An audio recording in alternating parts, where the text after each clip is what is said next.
नमस्कार, मैं मोनिका राणा। ये है हिमाचल 365 और आप देख रहे हैं रिक्वेस्ट न्यूज चैनल। चलिए शुरू करते हैं आज की खबरों के साथ। मनाली में 60 तो शिमला में घटे 10% पर्यटक। केंद्र सरकार के कोरोना अलर्ट का असर काम कर गया है। मनाली में 60 तो शिमला में 10% पर्यटक घट गए हैं। इस वीकेंड मैदानी राज्यों की गर्मी से राहत पाने कम संख्या में सैलानी हिमाचल प्रदेश में पहुंचे।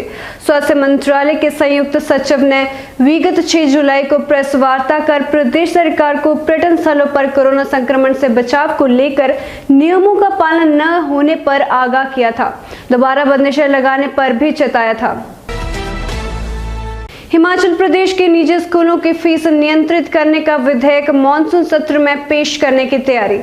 हिमाचल प्रदेश निजी स्कूल फीस और अन्य मामलों का विनियम विधेयक 2021 विधानसभा के 2 अगस्त से शुरू होने वाले मॉनसून सत्र में पेश करने की तैयारी है। आम जनता से मिले सुझावों के आधार पर शिक्षा निदेशालय ने रिपोर्ट तैयार कर सरकार को भेज दी है। आगामी कैबिनेट बैठक में विधेयक के प्रारूप पर मंथन होगा। कैबिनेट से मंजूरी मिलने पर विधानसभा में इसे कानून बनाने के लिए रखेंगे। कोरोना संकट में कई निजी स्कूलों पर मनमानी फीस वसूलने के आरोप लग रहे हैं। बीते वर्ष प्रदेश भर में अभिभावकों ने प्रदर्शन किए। सरकार ने उस समय सिर्फ ट्यूशन फीस वसूली का फैसला लिया, लेकिन निजी स्कूलों ने सरकार के आदेशों की अवहेलना की। विरोध तेज होने पर सरकार ने उपायुक्तों की अध्यक्षता में जिला स्तरीय कमेटियां फीस निर्धारण और इससे संबंधित शिकायतें सुनने के लिए गठित की। अभी तक इसका कोई सकारात्मक परिणाम नहीं दिखा। इसके चलते ही सरकार ने बीते माह कैबिनेट बैठक में विधेयक पर चर्चा की। शिक्षा विभाग को विधेयक में बदलाव लाने को लेकर सुझाव दिए। इसी बीच उच्च शिक्षा निदेशालय ने आम जनता से सुझाव आमंत्रित कर विधेयक में संशोधन करने का प्रस्ताव दोबारा से सरकार को भेजा है। एनआईए ने रविवार को जम्मू कश्मीर में कई स्थानों पर मारा छापा, 5 गिरफ्तार।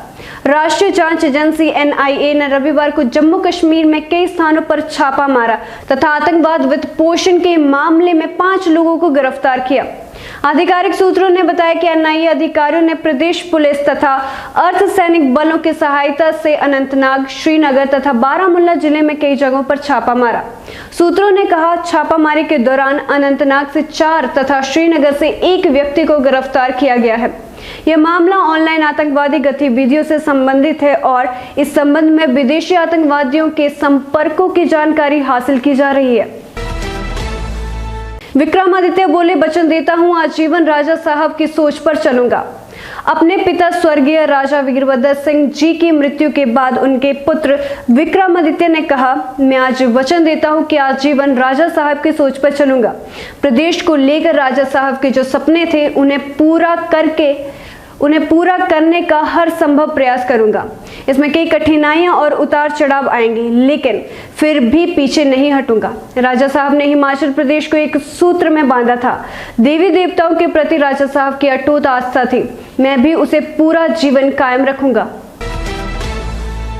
50 साल में 2 गुने से ज्यादा हो गई। हिमाचली लिंग अनुपात में हुआ सुधार। पूर्ण राज्य का दर्जा प्राप्त करने के बाद से देवभूमि में आबादी का ग्राफ 2 गुना से अधिक हो गया। बढ़ती जनसंख्या के साथ प्रदेश ने इन 5 दशकों में साक्षरता और लिंग अनुपात में भी सुधार दर्ज किया। प्रदेश को 1971 में राज्य का दर्जा मिला था। तब जनसंख्या 34.6 लाख थी, जो कि 2011 की जनगणना में 68.6 लाख पहुंची और अब यह अनुमानित 75 लाख के करीब है। देश में लगातार बढ़ती जनसंख्या को लेकर चिंता जताई जाती रही है। वहीं प्रदेश में इस विषय पर लोगों ने काफी जागरूकता दिखाई और राष्ट्रीय औसत के मुकाबले प्रदेश में जनसंख्या वृद्धि का अनुपात कम रहा। वही साक्षरता दर और लिंग अनुपात के मामले में प्रदेश राष्ट्रीय अनुपात को मात देता रहा है। लखनऊ में विस्फोटक के साथ अलकायदा के 2 आतंकवादी गिरफ्तार। कुकुर बम मिलने से हड़कंप।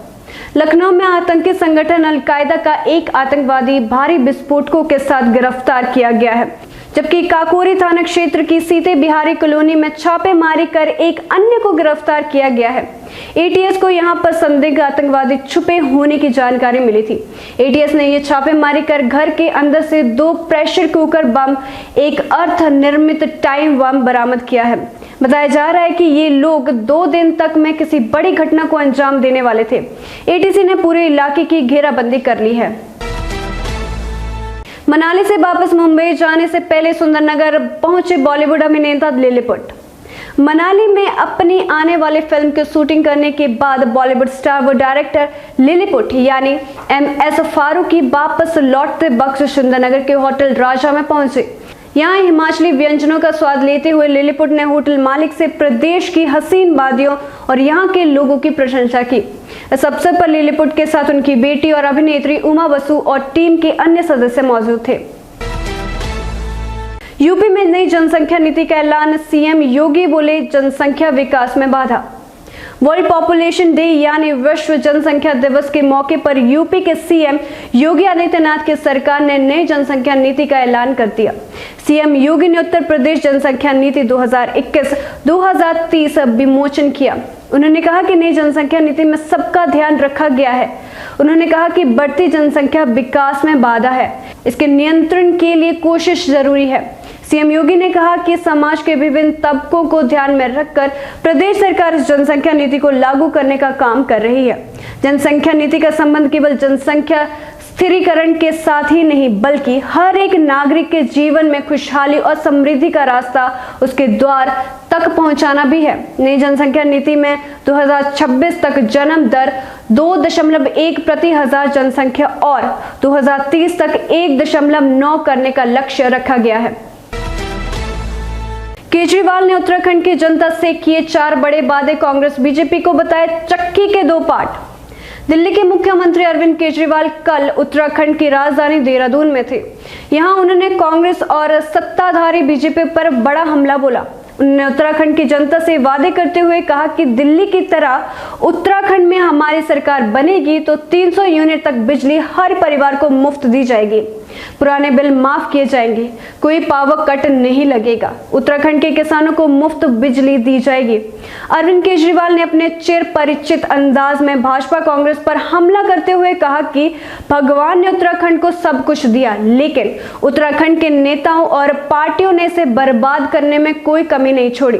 उत्तराखंड में 2 पार्टियां हैं, जैसे चक्की के 2 पार्टों के बीच दाने पिसते हैं, ऐसे ही 2 पार्टियों के बीच उत्तराखंड की जनता 20 साल से पिस रही है। गद्दारों के पक्ष में महबूबा मुफ्ती आतंकी के बेटों समेत 11 कर्मचारियों के खिलाफ कार्रवाई पर बोली, ये तो अपराध है। अंतर्राष्ट्रीय आतंकी सैयद सलाहुद्दीन के 2 बेटों समेत 11 कर्मचारियों के खिलाफ हुई कार्रवाई को PDP प्रमुख महबूबा मुफ्ती ने गलत ठहराया है। उन्होंने कहा कि 11 सरकारी कर्मचारियों को मामूली आधार पर बर्खास्त करना आपराधिक है। संविधान को कुचलकर केंद्र सरकार छद्म राष्ट्रवाद की आड़ में जम्मू कश्मीर के लोगों को लगातार शक्तिहीन कर रही है। जम्मू कश्मीर के सभी नीतिगत फैसले कश्मीरियों को दंडित करने के एकमात्र उद्देश्य से लिए जाते हैं। बता दें कि जम्मू कश्मीर सरकार ने अंतर्राष्ट्रीय आतंकी सैयद सलाहुद्दीन के 2 बेटों समेत 11 कर्मचारियों को शनिवार को नौकरी से बर्खास्त किया था। ये सभी देश विरोधी गतिविधियों और आतंकियों की मदद में शामिल रहे हैं। सरकार की इस कार्रवाई से हड़कंप मच गया है। पाकिस्तान के शरण में पल रही हिजबुल मुजाहिदीन सरगना सैयद सलाहुद्दीन के बेटे सैयद अहमद शकील और शाहिद यूसुफ टेरर फंडिंग मामले में शामिल रहे हैं।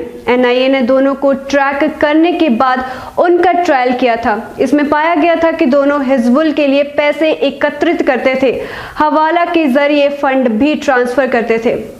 फिलहाल के लिए बस इतना ही। मैं मोनिका राणा आपसे विदा लेती हूँ। देखते रहिए हिलक्वेस्ट न्यूज चैनल। धन्यवाद।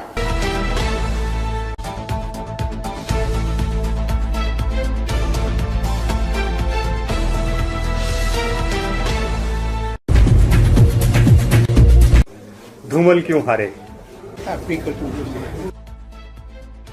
सरकार जो है वो कानून व्यवस्था को नियंत्रित करने में नाकाम हो रही है। इसमें जो दोषी लोग हैं वो जेल की सलाखों के पीछे।